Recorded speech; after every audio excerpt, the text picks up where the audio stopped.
Beauty Dot. I just thought I'd do a very quick video about foam clay. I've had lots of people messaging me saying we've heard about foam clay but we don't know what it is, we've never used it, we don't know how it works, so I thought I'd do a really quick video just to show you. So we've been doing foam clay in the studio now for about 18 months, 2 years. We run workshops in the holidays and you can buy kits. So when coronavirus hit, a few weeks ago we decided it would be a really good kit for you guys to have at home to entertain the kids for a couple of hours. So what is foam clay? Well, foam clay is this. It is foam clay. So it looks like, I've got a pack here that's open, let me show you. It looks like, it's a bit like slime. So for those of you that have got children that like slime, they will love foam clay. It's very, very similar, it's very tactile, you want to play with it a lot. It is not as sticky as slime, and it is not as messy as slime. Now the genius of foam clay is that it goes air dry in about 2 hours max, so even if they drop this on the bed or on the floor or whatever, it dries, you can just pick it straight off, so there's no problem with it. So it's got these ones we've got, they've got the tiny little bobbles in, which gives it a lot of texture, and I really love that. The way in which you use foam clay is to pull about, I would say, a pea-sized lump off. What's really important is to make sure that you've got the lid on really tight in between putting the foam clay on your pottery. Because it's air dry, it will start to dry out. Now the kids sometimes forget that bit because they're so excited about making their item. What I would say is, for you as guidelines, as parents, put a couple of drops of water into the foam clay. And when I say a couple of drops, it literally is a couple of drops, and then mould it back so that you can feel the stickiness. The good judge for you is if you, when they take it out of the pot to play with for the very first time, have a feel so that you know what it's like. Because if you make it over sticky, it's going to feel really horrible to play with, but it is a bit of a top tip that you can, if it's dried out, bring it back with a couple of bits of water, a couple of drops of water. So you get your piece of foam clay. What I tend to do, this is kind of like a grape size, this is a little bit bigger than I would normally suggest for the children, but it doesn't really matter. The bigger the piece is, the shorter time it will take to cover it. And you want them to take a lot of care so that they've still got the shape of their pottery underneath. So I've got a piece of pottery here that I've been playing with this morning, my bit of foam clay.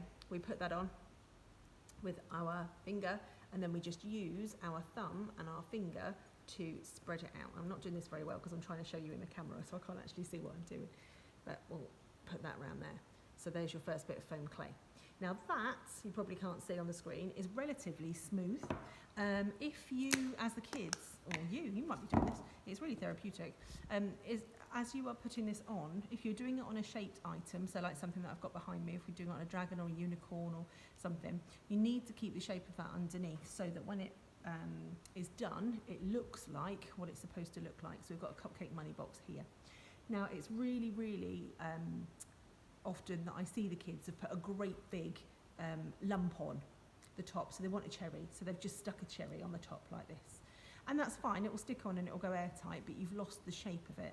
So what you need to do is make sure that if it's spongy when you're putting it on, if you can push your thumb into it and it's resisting, there's too much foam clay on there. You can spread that out a lot further, all right? But that's what keeps the shape.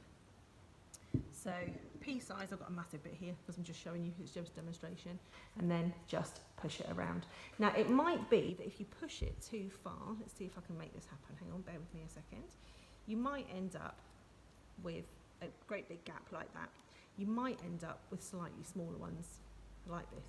It doesn't matter too much because what you can do is get a tiny blob of foam clay and just fill those up. As long as it is all spread out and it's not too spongy, it will cover it lovely. So in your kits, you get one piece of pottery and you get 3 colours of foam clay. They're just random colours of foam clay. I try where I can, where possible, to match the colours up. So for example, if I've got a dragon that I've sold, I will try and put a green in because generally people want to use green. But this is great for encouraging kids to mix the colours, make something unique. If they want to have a bright orange butterfly or a bright purple frog or something, that's absolutely fine. Encourage them with that. So if you buy 2 packs, you get all 6 colours. If you buy 1 piece of pottery, you get all 3 colours. If you need more foam clay, then contact me. I might be able to just sell you some extra foam clay. We'll see what we've got in the studio. And that pretty much is it. Leave it to dry for about, 2 hours and it'll be very dry, but within 24 hours it will be absolutely solid and you'll have made yourself something beautiful. So the way in which the dots were done on the top, those are just very, very tiny little beads of foam clay that have been put on the top for those ones. If you want to do something like this, which is very topical at the moment, it's our rainbow. These stripes here, the orange and the yellow and the blue, they will have been made by just rolling a sausage on a table and putting that on and then squishing that down.